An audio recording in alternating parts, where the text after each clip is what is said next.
Hola mis queridos terroríficos, ¿cómo están? Sean bienvenidos a un nuevo episodio de Hablemos de Terror. Mi nombre es Efraín Sosa y si estás aquí es porque te gusta que te asusten.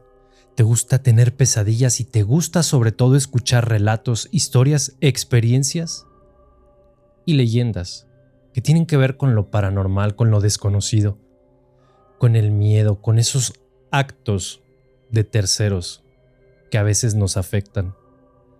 Puede ser brujería, puede ser un mal de ojo, pueden ser envidias, puede ser lo que tú quieras. Yo te reto a que te quedes y escuches estos 3 relatos. Y tú en los comentarios me vas a decir si es que aguantaste, si es que lograste terminar estos relatos. Me vas a poner un icono, me vas a poner una expresión, un número 1, un número 2, un 3, o me vas a poner lo logré. Pude terminar los relatos. Te repito, mi nombre es Efraín Sosa, esto es Hablemos de Terror, y te voy a compartir los siguientes relatos. Vamos a empezar por uno que se llama Lo que sabe amargo. A veces, uno piensa que el mal llega con gritos, con cosas raras, con gente vestida de negro y ojos volteados. Pero no. A veces el mal viene en un topercito, con pastel de 3 leches, bien decorado, y con su cereza encima. Yo trabajaba en una oficina de Polanco. Nada fuera de lo común. Aire acondicionado, café de máquina, gente con cara de lunes toda la semana. Llevaba 5 años ahí, en un buen puesto, y sin meterme con nadie. Hasta que entró Karina. Karina era amable, simpática, de esas personas que saludan a todos con una sonrisa aunque nadie le conteste. Se sentó en la mesa de enfrente y al poco tiempo empezamos a hablar, todo tranquilo. Un día llegando, un lunes, me dejó un topper sobre el escritorio. Mi tía hace pastel. Te traje un pedazo, mira, pruébalo. ¿Ve? Era de 3 leches. Perfecto. Frío, suave, con un sabor distinto pero delicioso. Yo le agradecí. Me dijo que cada lunes traía algo distinto y que si me gustaba, me guardaba. Y así empezó. La semana siguiente fue un flan, luego arroz con leche, luego un panqué oscuro con nueces. Cada lunes algo nuevo. Y siempre para mí. Pero siempre después de comerlo, algo me pasaba. Primero fue el sueño. Me quedaba dormido frente a la computadora. Luego la flojera. Me costaba levantarme. También me equivocaba en cosas que nunca fallaba. Olvidaba juntas, nombres, claves. Y cada vez que me sentía mal, Karina estaba cerca, con una sonrisa, con una mano en el hombro. Estás cansado, seguro no estás comiendo bien, mañana te traigo un caldito. Y lo traía y pues me lo comía, porque me sentía agradecido, porque me sabía bien y porque en el fondo inclusive me sentía cuidado. Hasta que empecé a notar otras cosas. Karina ya no solo me hablaba, empezó a sentarse en mi lugar cuando no estaba, a revisar mis cosas, a bromear con el jefe, a quedarse cuando yo ya me iba. Y lo que más me hizo ruido, sabía cosas mías que nunca le conté. ¿Cómo supiste que vivía en Chalco?, le pregunté una vez. Ella nomás sonrió y me dijo, pues no sé, se me hace que tú me dijiste, o alguien de por aquí, pero no sé. pero no se lo había dicho yo. Es más, yo no se lo había dicho a nadie. Y esa noche cuando llegué a mi casa, me sentí distinto. Como si algo me pesara por dentro, como si me estuviera enfermando, pero no de forma natural. Y lo peor, quería que fuera lunes otra vez. Quería que me volviera a dar de comer. La cosa fue lenta, como si alguien le fuera bajando al volumen de mi vida poquito a poquito.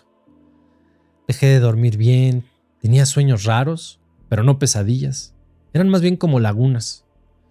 Me despertaba con la sensación de que alguien me había hablado toda la noche.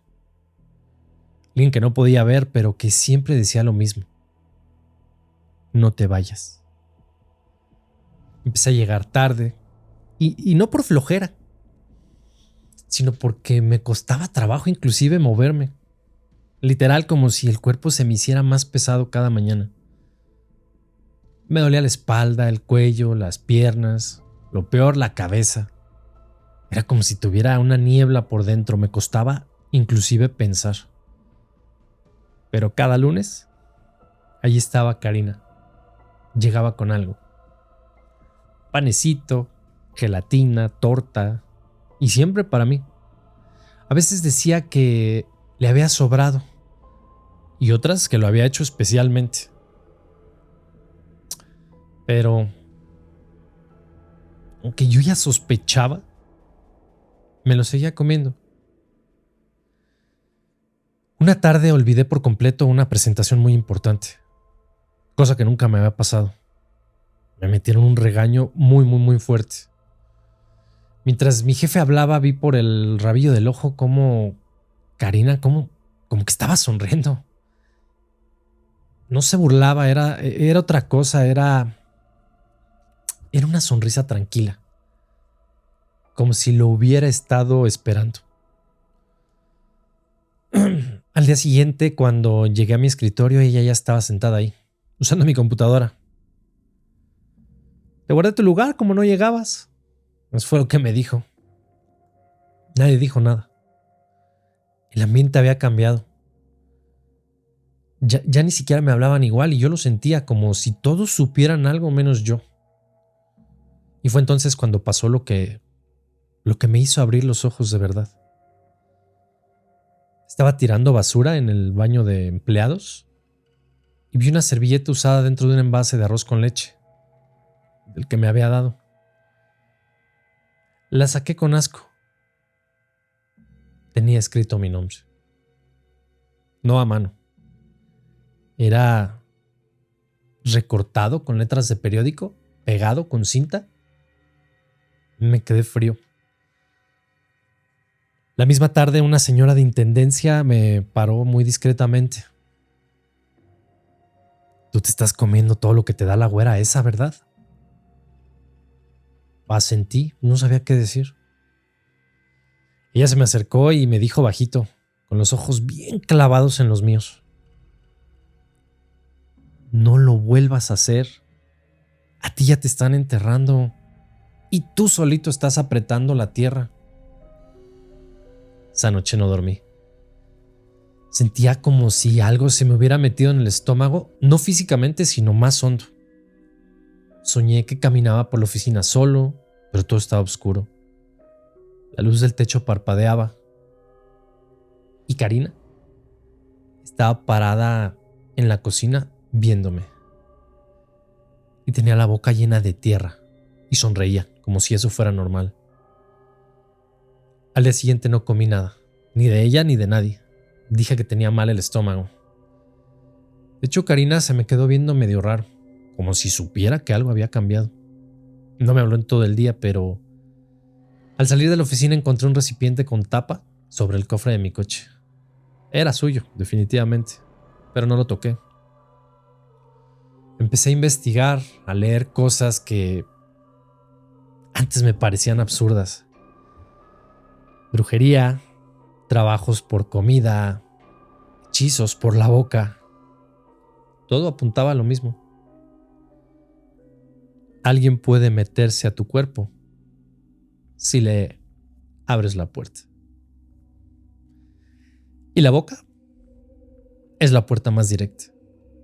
Si te dan algo que lleva tu nombre, tu pelo, tu energía y tú lo aceptas, te abren desde adentro.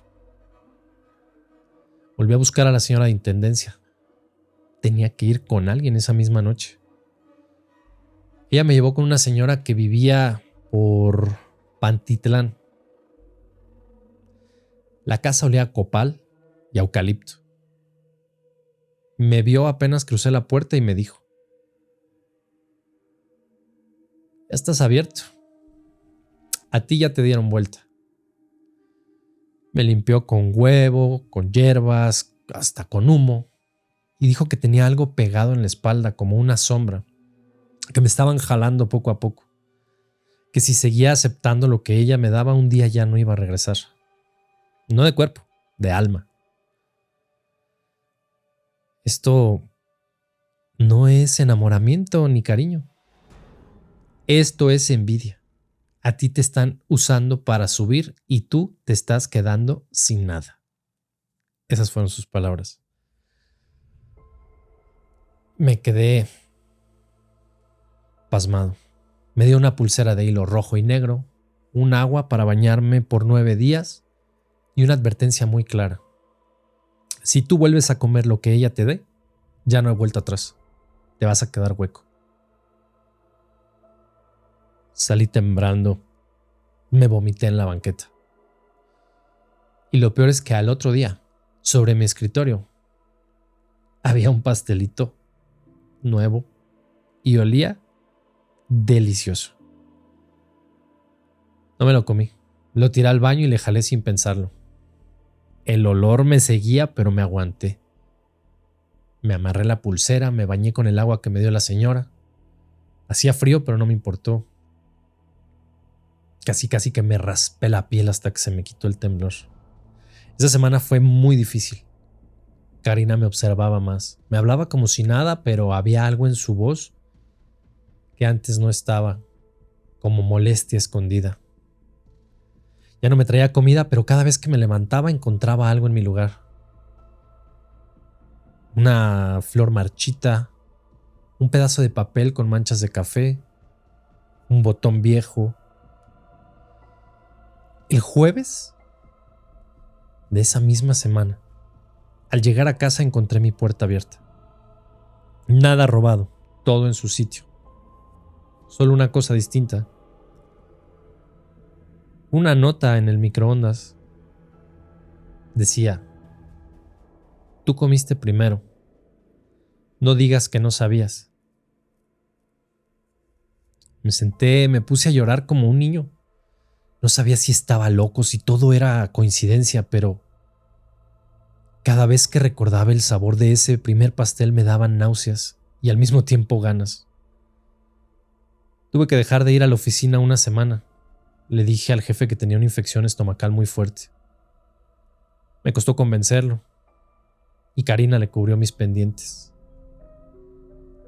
Le gustó su forma de trabajar. Me lo dijo por mensaje. Al volver ya se sentaba en mi lugar, literal. Mi silla, mi escritorio, mi puesto. Te ves mejor, me dijo sin mirarme. Debes estar cuidándote por fin. Me fui a sentar a una esquina donde antes nadie se ponía. Ya no me ofrecía nada, pero cada vez que me levantaba encontraba sobre mi mesa algo pequeño. Un envoltorio, una cucharita usada, un trozo de pan mordido. Como si me dijera: aquí sigo. Yo ya no sabía si quería que se fuera o que volviera a ofrecerme algo. Porque sí, la señora me limpió, pero lo que me metieron ya sabía cómo llegar.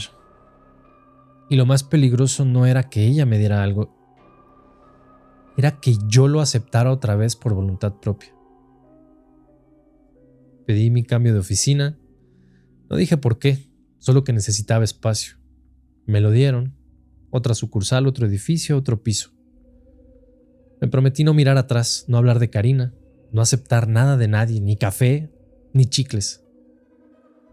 Los primeros días fueron raros, me sentía más liviano, dormía mejor, pero había algo que no se iba, un eco en el cuerpo como si mi estómago recordara lo que había probado, como si mi lengua tuviera memoria. Y una tarde en la nueva oficina, una compañera se me acercó con una sonrisa. Mi hermana hace galletas. Traje para compartir, ¿quieres? Sentí el sudor frío. Olía a mantequilla, vainilla, cosas buenas. Pero por dentro algo me jalaba. No, gracias, le dije. Me forcé a sonreír. Me senté en mi lugar con el corazón latiéndome en los oídos. Y esa noche soñé con Karina. Estábamos sentados frente a frente. Ella partía un pastel en dos y me decía: ya sabes a qué sabe, solo tienes que decidir si quieres repetir. Desperté con la boca amarga. Semanas después me enteré que Karina, pues obviamente se había quedado con mi antiguo puesto, que la promovieron, que ella tenía su propia oficina, que todos hablaban bien de ella. Y nunca me volvió a escribir. Pero un día, saliendo del trabajo, vi a alguien parado en la esquina. No era ella, pero tenía la misma mirada, aquella misma sonrisa leve. En la mano, un topercito tapado. Me lo ofreció sin decir palabra. Seguí caminando, no lo tomé. Pero toda la noche el olor me siguió. Al despertar en la puerta de mi casa había una servilleta doblada. Adentro, recortado con letras negras de revista, solo decía: lo amargo también se aprende a querer.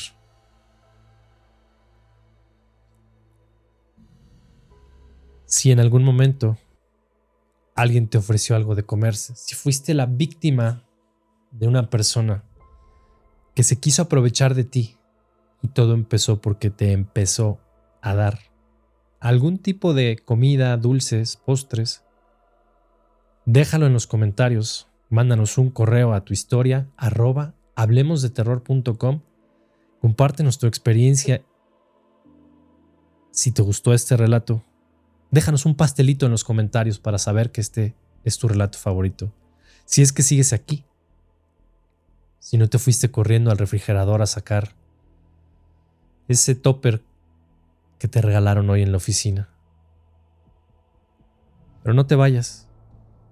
No te vayas porque la siguiente historia se llama Algo no quiere que vivas aquí. Y espero que no sea tu caso.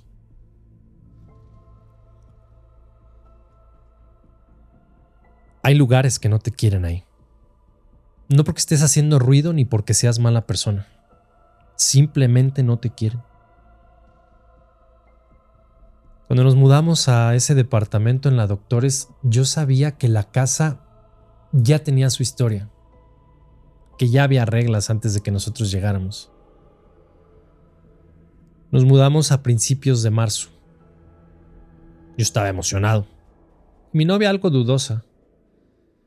El depa estaba en la colonia Doctores, una casona vieja que habían dividido en unidades independientes. Techos altos, pisos de madera, puertas de marco grueso. Tenía como ese aire clásico que a mí me gusta. La renta era baja, la dueña vivía ahí, en la planta baja, y no se metía con nadie. Todo sonaba perfecto. Y al principio lo era.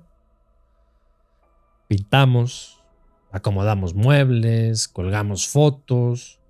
Nos reíamos de lo barato que nos había salido. Hasta que las cosas empezaron a moverse. Primero fue una taza que se cayó sola. Literal, yo la vi. Estaba bien puesta en la repisa y de repente al suelo. No había temblor ni viento, solo el sonido seco del golpe. Pensamos que fue mal puesta. pero luego pasó otra vez. Con un frasco de sal, con un florero y siempre de noche. Las luces también empezaron a fallar. Parpadeaban sin razón. Cambiamos focos, revisamos conexiones. Nada. Seguían fallando, pero solo en la sala. Solo ahí. La primera vez que nos asustamos, pero que de verdad nos asustamos, fue de madrugada. Estábamos dormidos y se escuchó un portazo fuerte. Nos levantamos pensando que alguien había entrado. Revisamos toda la casa y todo estaba cerrado, pero la puerta del baño estaba abierta de par en par. Y esa puerta siempre se atora, no se abre sola. Mi novia quiso irse esa misma semana. Yo no. Le dije que eran cosas normales, que las casas viejas suenan, se mueven, se quejan. Y le prometí que si pasaba algo más raro, la escuchaba. Y al día siguiente se reventó un foco. Solo uno, el del pasillo, justo cuando yo pasaba por debajo. Empezamos a dejar la luz encendida en el pasillo por las noches. Al menos así sabíamos si se iba la luz o si algo más andaba moviéndose. Porque a los pocos días ya no solo eran objetos, también eran puertas. Se abrían solas. Primero la de la cocina, que siempre quedaba cerrada por una corriente que daba directa del pasillo. Luego la del closet, que tenía seguro por dentro. Una noche la puerta de la entrada apareció entreabierta y yo juré haberle puesto doble vuelta. Lo más extraño fue que cada vez que eso pasaba el ambiente se volvía espeso, como si el aire costara trabajo respirarlo, como si la casa misma se tensara. Una madrugada escuchamos pasos claros, lentos, desde la sala hacia la cocina. Me levanté en chinga con un bat en la mano, pensando que era alguien que se había metido. Pero no había nadie. Pero el sonido de los pasos no se detuvo hasta que me asomé al pasillo. La puerta del cuarto principal, la nuestra, estaba abierta. Nosotros la habíamos cerrado, con seguro. Mi novia ya no quería dormir sola. Se empezó a quedar de hecho en casa de su hermana entre semana. Yo me quedé ahí por orgullo. No quería que algo sin forma me corriera. Pero cada noche que pasaba ahí sentía que algo se hacía más fuerte, más presente. Una noche me levanté al baño y vi que la alacena de la cocina estaba abierta. Me acerqué a cerrarla. Vi unas palabras rayadas en la pared del fondo, como con lápiz. Chuecas, borrosas. Decían: no es tuya. Desde ahí supe que esa casa no estaba vacía. Que cada cosa que se movía era una forma de decirnos: esto no les pertenece. Empecé a hablar con los vecinos, gente tranquila, de años viviendo ahí. Nadie decía mucho, pero noté que evitaban mirar hacia nuestro depa cuando pasaban. Una señora, ya mayor, que vivía enfrente, me dijo una tarde: ¿se quedaron en el 3B? Ahí antes vivía Doña Tere, pero no duró mucho. Decía que la casa tenía carácter, que si no le gustabas, te sacaba.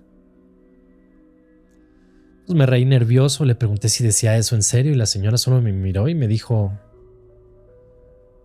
yo no me meto, pero si escucha algo, no conteste. Esa misma noche, mientras lavaba los trastes, escuché que alguien caminaba por el techo. Era imposible, arriba no había más departamentos, solo la azotea. Pero los pasos eran claros, acompasados, y se detenían justo encima de donde yo estaba parado. Fui al cuarto a buscar mi teléfono para grabar. Al volver vi algo que no puedo olvidar.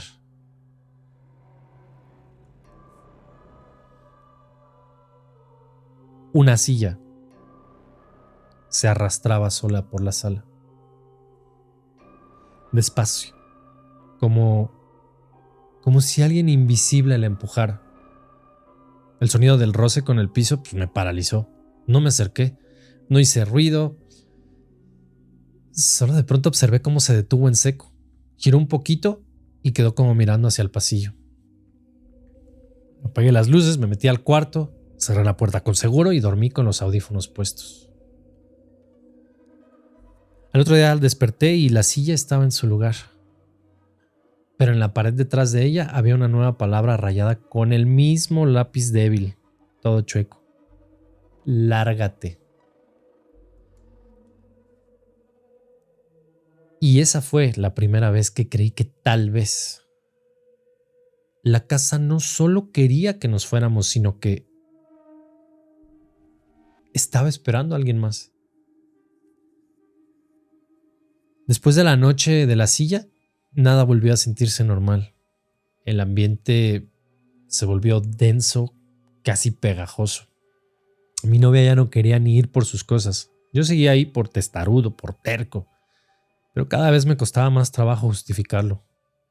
Los ruidos ya no eran solo pasos, ahora golpes secos, repetitivos, que venían de dentro de las paredes. Empezaban a las 3 de la mañana y duraban minutos exactos.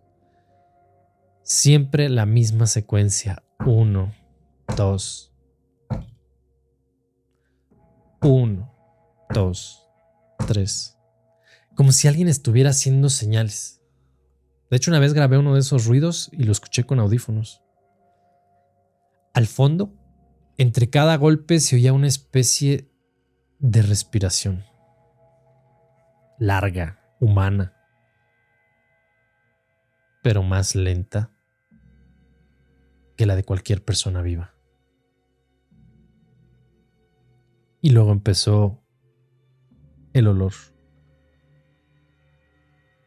Primero era a humedad, luego a podrido. Aparecía sin razón. Abría ventanas, ventilaba, pero el olor seguía. Una vecina me preguntó si se había muerto algún animal en mi casa. No supe ni qué decirle. Intentamos irnos. Literal, una noche dijimos ya. Hicimos maletas y al día siguiente nos iríamos, a casa de mi suegra. Esa noche el coche no encendió. Llamamos al mecánico, la batería nueva. Nada raro. Caminamos de regreso y la puerta del depa estaba abierta. Nosotros la habíamos cerrado. Adentro todo estaba igual salvo una cosa. Sobre la cama habían puesto una maleta abierta.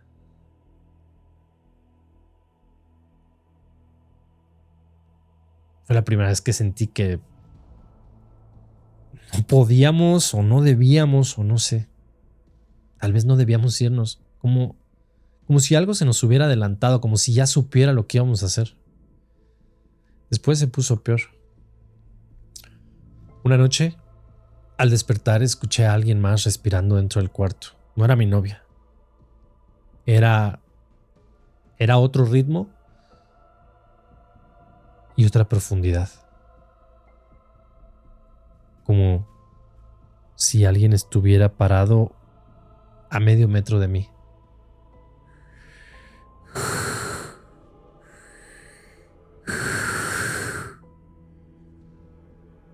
Prendí la lámpara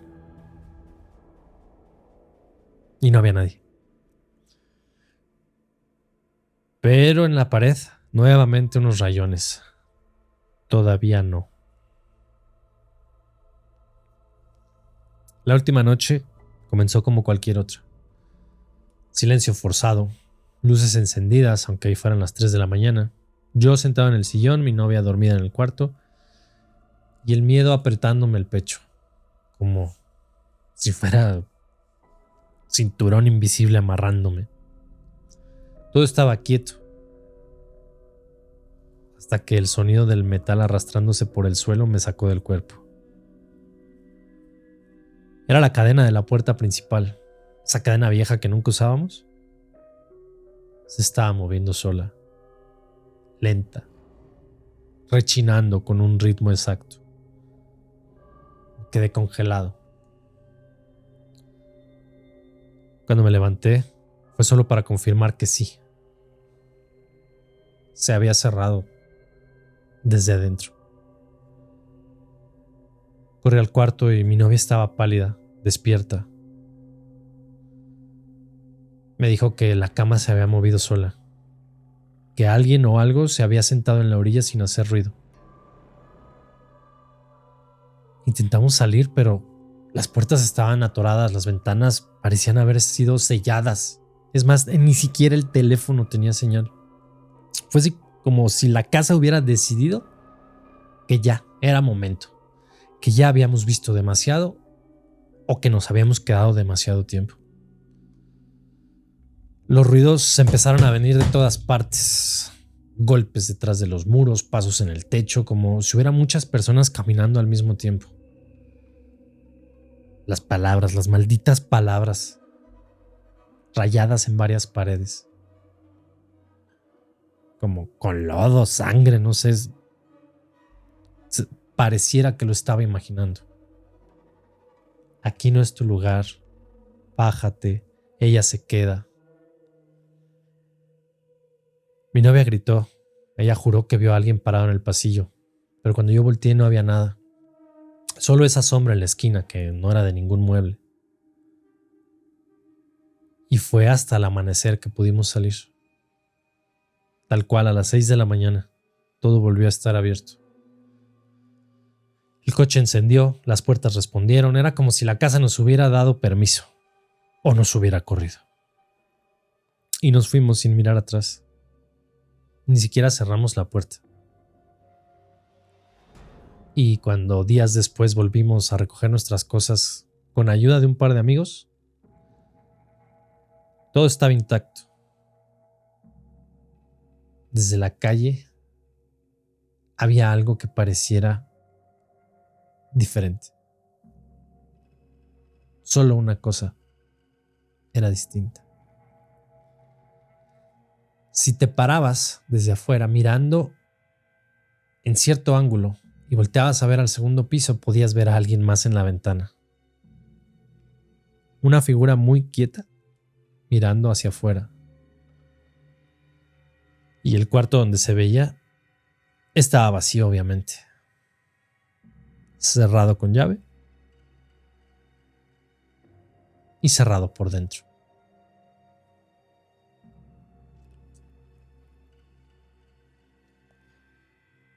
Espero que tú no vivas en una de estas casas donde los objetos se mueven, donde las puertas se cierran y rechinan, donde alguien más te respira por las noches, donde se te aparecen personas. Si es el caso, te pido por favor que lo compartas a nuestro correo. Y si estás aquí, si ya de plano rendiste hasta este segundo relato, si aguantaste, si lo lograste, déjalo en los comentarios. Tengo uno más. Esta es una historia. Es un relato de terror que tiene mucho que ver con estos primeros dos. Y es otro escenario de esos en los que, por buscar un precio, no sabemos en dónde nos metemos. De hecho, se llama la casa barata.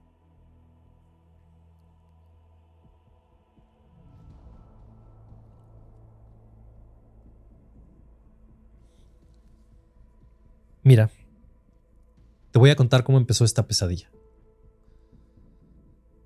Todo por no hacerle caso a las señales, ¿sabes? Esas que después te das cuenta de que estaban ahí, gritándote que no lo hicieras. Resulta que Laura y yo estábamos desde hacía meses buscando casa. Con los niños creciendo y pues ya no cabíamos en el depa de la Narvarte. Entonces un día me llega este anuncio.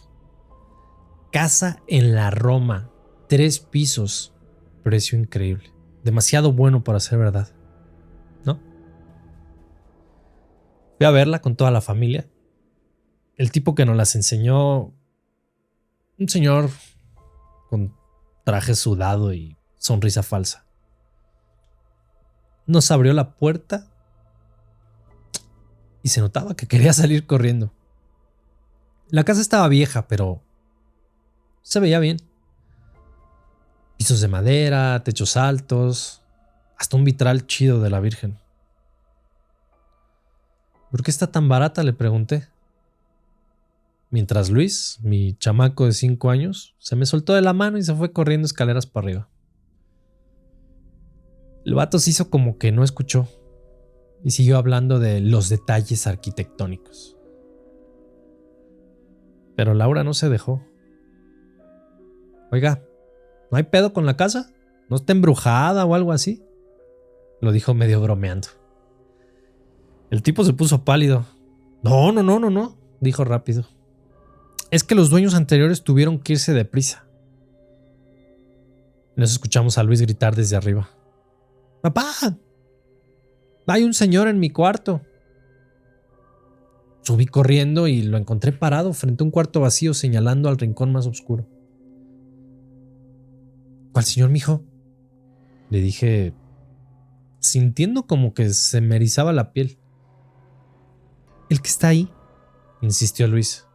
Tiene la cara rara. No vi nada, pero el cuarto estaba frío. Como si alguien hubiera dejado abierto allí un refri. Bajamos y el corredor pues ya estaba en la puerta, con las llaves en la mano. ¿La quieren o no?, preguntó como impaciente. Laura y yo nos miramos, era una ganga. Los niños ya se imaginaban en sus cuartos y al final, pues qué tan mal podría estar, ¿no? Firmamos y pues casi que esa misma noche, mientras desempacábamos, escuché un ruido arriba. Ya sé lo que estás diciendo o pensando. ¿Cómo que te dieron las llaves y te quedaste? Si el contrato y todo. Antes eran otros tiempos. No era todo como hoy, tanta referencia, tanta burocracia. Solo quería aclararte eso. Te decía que esa misma noche escuché un ruido arriba, como si alguien estuviera arrastrando algo pesado. Subí con una linterna, no me acuerdo si era el teléfono, que ya tenían lamparita. Y pues yo pensé que sería un ratón o algo así. El cuarto de Luis estaba vacío, pero en el piso polvoso, clarito como el agua, vi unas huellas de pies descalzos. Lo más cabrón es que las huellas no llegaban a la puerta, terminaban en medio del cuarto, como si alguien se hubiera esfumado ahí mismo. Pues ahí debía haberme espantado. Debí empacar y a la familia decirles y salir corriendo, pero no lo hice. Y eso, compa, fue el primer error. Al tercer día de mudarnos, Laura estaba colgando unos cuadros en la sala. Y de repente me llama con esa voz que usaba como cuando algo no le cuadraba. Detrás del cuadro de la abuela, ese feo con flores que siempre dijo que heredaríamos, había un papel doblado como en 4, amarillento, como ya de hacía mucho tiempo. Lo abrimos y decía con una letra como temblorosa, como si lo hubieran escrito con miedo. Reglas para vivir aquí. 1. No respondas si escuchas susurros después de las 9. 2. tapa los espejos por la noche. 3. Si ves al niño en el pasillo, no le digas que lo ves. Laura se rió, pero se le notaba el nervio en la garganta. Algunos inquilinos anteriores debieron ser bien supersticiosos. Es lo que yo le dije doblando el papelillo. Pronto, justo en ese momento, escuchamos el segundo piso, clarito. Papá, ¿ya puedo bajar? Era la voz de Luis. Pero Luis estaba en la cocina, comiendo galletas con Sofía. Nos quedamos helados. Laura me agarró del brazo tan fuerte que me dejó marcados los dedos. Fue el viento, murmuró, pero sus ojos decían otra cosa. Así que esa noche decidimos seguir la primera regla. A las 9:01, justo después de apagar las luces del primer piso, los susurros empezaron. Como si dos personas estuvieran discutiendo en el cuarto de al lado, pero con la boca tapada.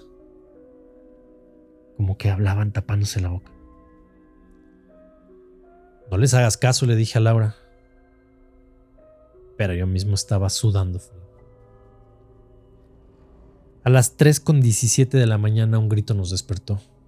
Corrimos al cuarto de Sofía y la encontramos sentada en la cama, temblando, señalando al espejo de su closet. Alguien escribió algo. Me lo dijo llorando. El vidrio estaba empañado y ahí como si alguien lo hubiera trazado con el dedo. Se leía claramente: ayúdame. Laura lo borró de un golpe con la mano, pero al día siguiente la palabra volvió a aparecer.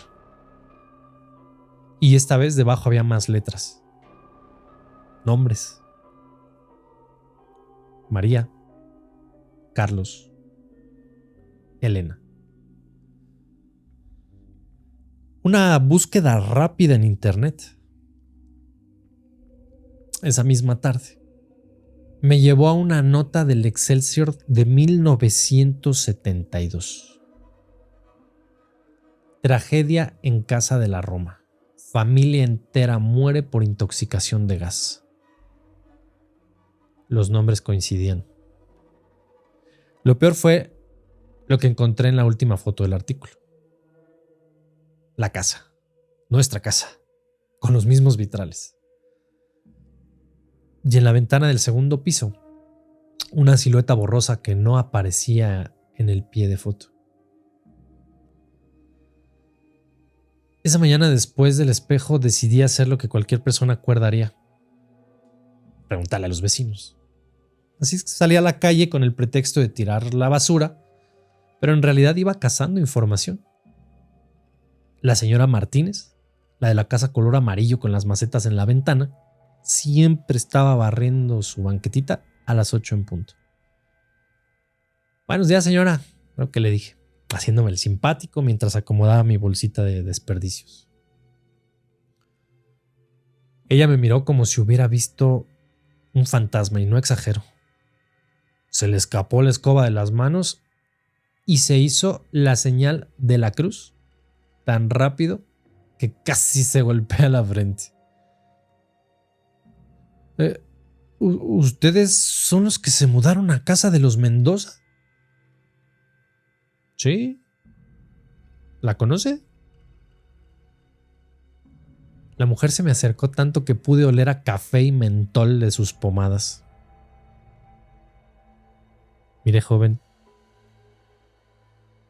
Me lo dijo mirando hacia todos lados, como si alguien pudiera escucharnos.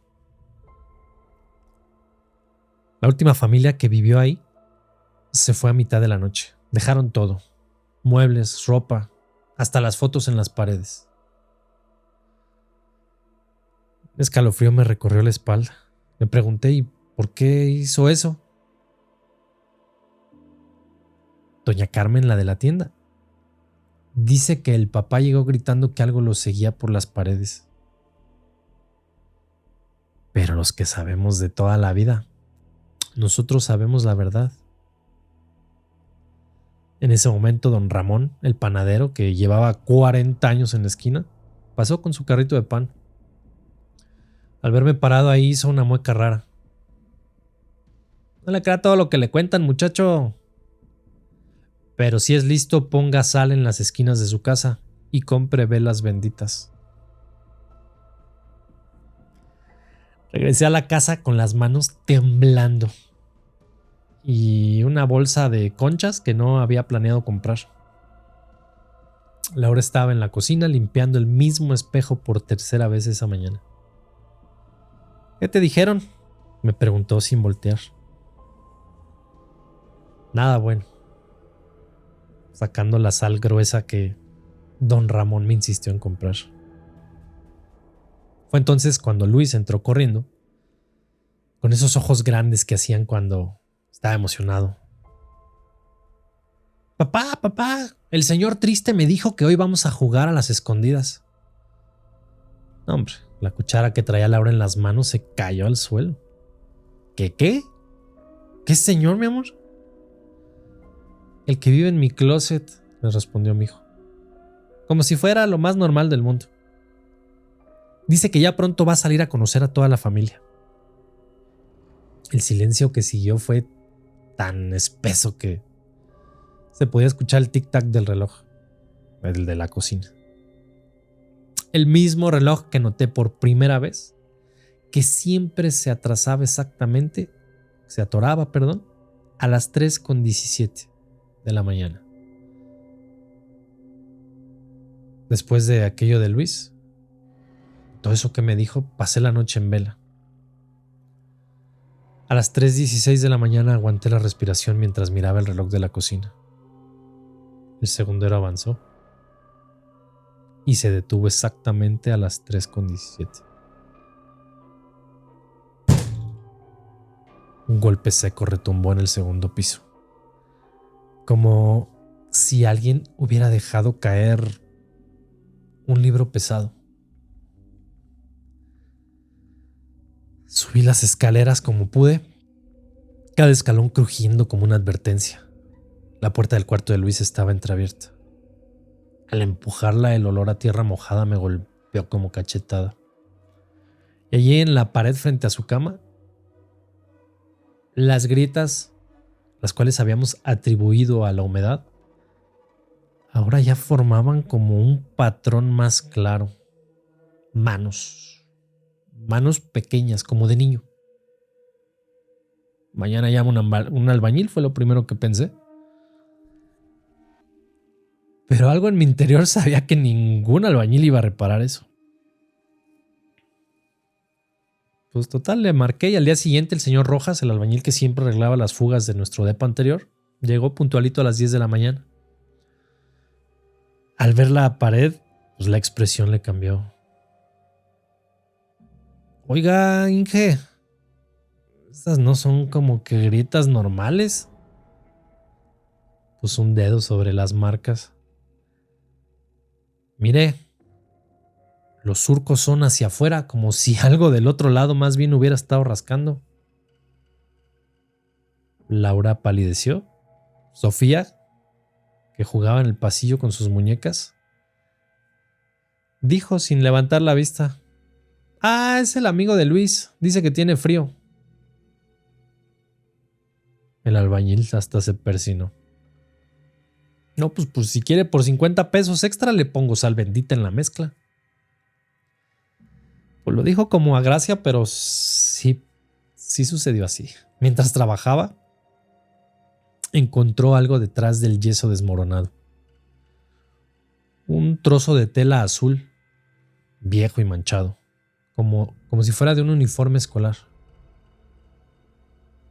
El señor Rojas lo tomó con las manos, con la punta de los dedos, como si quemara. Mire, ingeniero, En los años 70, antes de que esta colonia fuera nice, esto era un internado. Y hubo un incendio. Me recorrió un escalofrío porque en la nota periodística, aquella que leí de 1972, los Mendoza habían fallecido intoxicados, no quemados. Esa noche, mientras revisaba archivos en la computadora, apareció un pop-up de la nada. Una foto en blanco y negro de un grupo de niños, todos con uniformes azules, todos con los ojos quemados. El título decía Clase 1971, para siempre en casa. Y entonces lo vi, en la última fila. Un niño con la cara borrosa sostenía un cartel escrito a mano. Luis, ya casi es hora de jugar.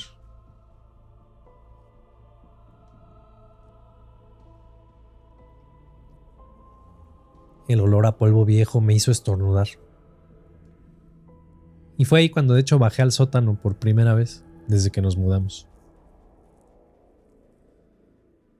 La luz titilaba. Dibujaba sombras en las paredes que parecían moverse cada que yo miraba. Y bajé. No sé por qué, pero algo me hizo bajar. Mientras guardaba unas cajas, había encontrado una trampilla. Un pedazo del piso de madera se movió bajo mi pie y como que revelaba un espaciecito, como un hueco. Lo levanté y saqué de ahí un cuaderno, como si alguien lo escondiera. Un cuaderno forrado en piel con las esquinas ya comidas por el tiempo. La primera página decía con letra como de niño, te podría decir. Diario de Roberto Alarcón, Internado San Miguel, 1971. 5 de marzo de 1971. Hoy llegué al internado. El padre Ezequiel dice que aquí seré un nuevo hombre. Mamá lloró cuando se fue. En el tercer piso hay un cuadro de la Virgen con los ojos rasgados, como si estuviera enojada. 12 de marzo del 71. Carlos, mi compañero de cuarto, desapareció anoche. El padre dice que se escapó, pero dejó su chamarra y sus zapatos. Además, ¿quién se escapa descalzo en marzo?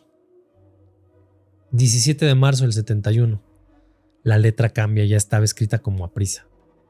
Encontré lo que hace el padre Ezequiel en el sótano. Los otros tenían razón. No quema libros. Quema niños.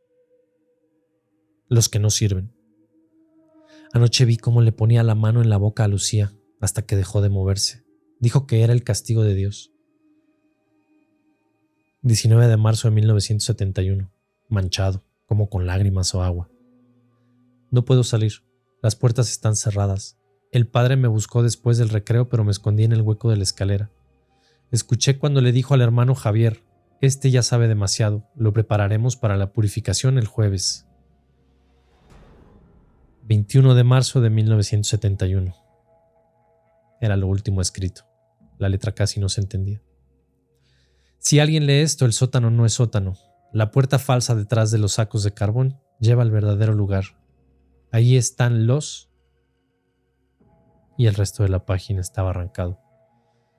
Las páginas siguientes contenían listas de nombres, decenas, con fechas que coincidían con accidentes reportados en el periódico de los años 60 y 70.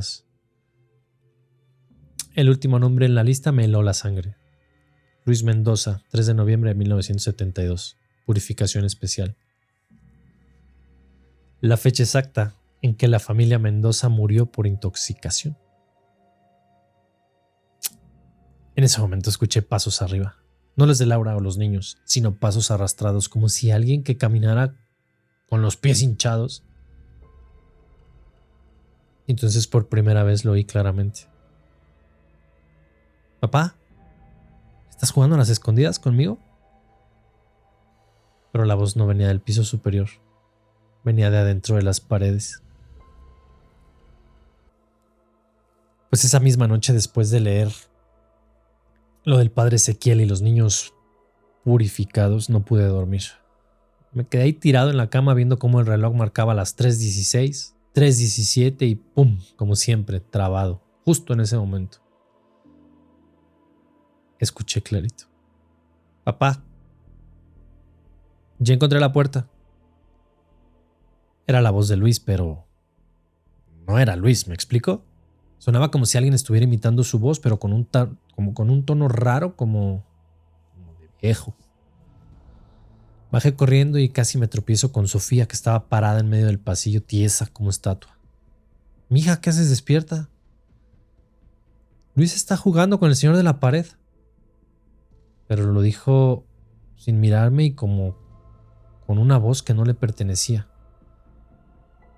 Dice que hoy le toca esconderse a él. Bajé al sótano. Estaba más frío que nunca, la luz parpadeaba y en la pared del fondo, donde día antes el albañil había encontrado la tela azul, ahora había algo nuevo, como una puerta, como que no me había fijado en el rincón, había una puerta, pero no era una puerta normal, era como esas entradas de horno viejo, de metal oxidado. ¿Por qué no la habíamos visto antes? No lo sé, pero lo peor es que estaba entreabierta, como un centimetrito.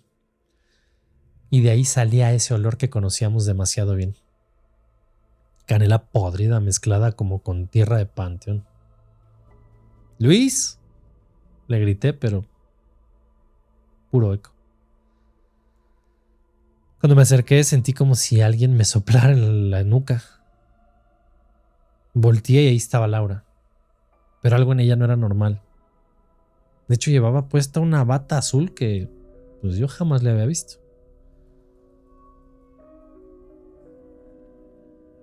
Daniel, esto no es nuestro. Como que me lo susurró. Traía un parche bordado en una tela que decía Internado San Miguel 1971. En ese momento escuchamos risas de niños. Venían de todas las direcciones a la vez, como si las paredes mismas se estuvieran riendo. Fue ahí entonces cuando lo entendí. No estábamos solos en esa casa. La casa era de ellos. O la casa era de ellos.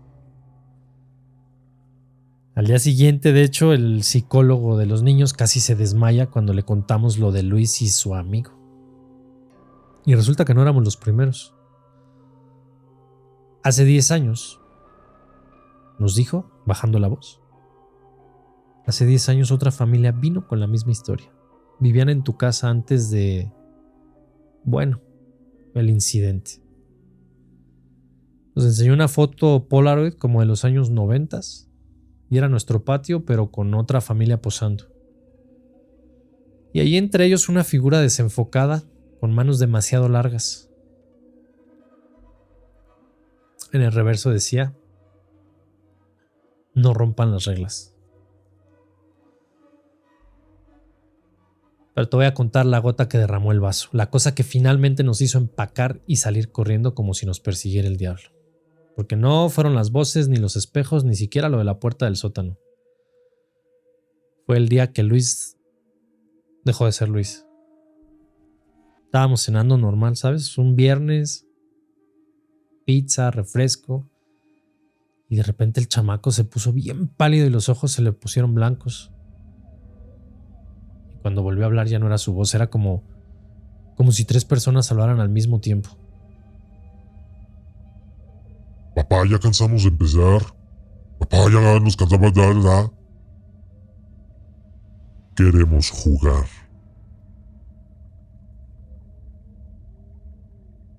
Laura se puso a llorar ahí mismo. No se le entendía, eran unas voces que salieron y luego ya no se entendía nada. Sofía, mi niña, que nunca en su vida había dicho una mala palabra, de volada gritó, está poseído, como en las películas. Y yo, pues te juro que, la neta, hasta me oriné poquito. Lo peor vino después. Luis, o lo que sea que estaba ocupando su cuerpo, se paró y caminó hacia la pared, como si fuera a atravesarla. Cuando lo agarré del brazo para detenerlo, su piel estaba como fría. No fría pues de muerto, sino como de esa fría, como la de las paredes de la casa, como si se le hubiera metido el mismo cemento en las venas.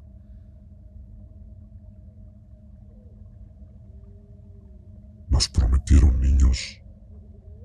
El padre Ezequiel nos prometió. En ese momento todos los espejos de la casa se empañaron. Todos se empañaron a la vez. El de la sala se escribió solo con el vapor, quédate. Laura fue la que reaccionó primero. Agarró a Sofía de una mano, a Luis de la otra. Nos vamos ahorita mismo. Agarramos lo indispensable. En 10 minutos, ropa, documentos, los niños y todo lo demás ahí lo dejamos. Hasta el pinche perro se fue sin su correa. Cuando arranqué el coche, volteé a ver la casa por última vez. En la ventana del segundo piso, donde estaba el cuarto de Luis, se veían clarito 3 figuras paradas. Un adulto alto, flanqueado como por 2 niños. Y aunque no distinguí sus caras, supe exactamente quiénes eran. Eran el padre Ezequiel y sus niños purificados. Ahora vivimos en otro estado, pero anoche pasó algo. Luis se despertó gritando. Cuando llegué a su cuarto estaba señalando el closet. Señor Triste vino a visitarnos, dijo todavía medio dormido. Dice que extraña la casa, pero que pronto tendremos una nueva.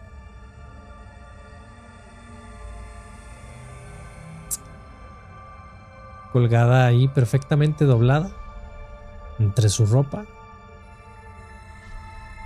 estaba como su batita de la escuela. Se veía la bolsa como abierta. Me asomo. Un diente de leche, que no era de ninguno de mis hijos. ¿Crees que exagero? Pues ve tú. Ve tú mismo, la casa ahí sigue en la Roma, con el letrero de se vende. Pero fíjate bien, nunca le quitan el polvo ese vitral de la Virgen. Porque nadie se atreve a entrar.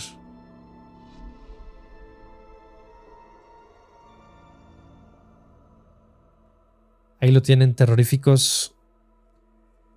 Espero que estas historias hayan sido de su agrado. Espero que a las 3:17 no se detengan sus relojes. Se empiecen a escuchar ruidos en las paredes, cómo golpean sus puertas o sus ventanas. Que no te estés comiendo algo en ese topper que te regaló una compañera de oficina, la amiga, la vecina, la conocida. Y sobre todo deseo que si llegaste hasta este momento y no te has suscrito al canal o al podcast, este es el momento para que le des clic en suscribirse, nos dejes un comentario. En el comentario puedes dejarnos algo de comida, puedes dejarnos una casita, un espejo, para saber si llegaste a este relato, para ver si aguantaste los 3 relatos que hoy te compartí, para saber que no te quedaste dormido y entre sueños algo o alguien te llevó. Mi nombre es Efraín Sosa y esto es Hablemos de terror.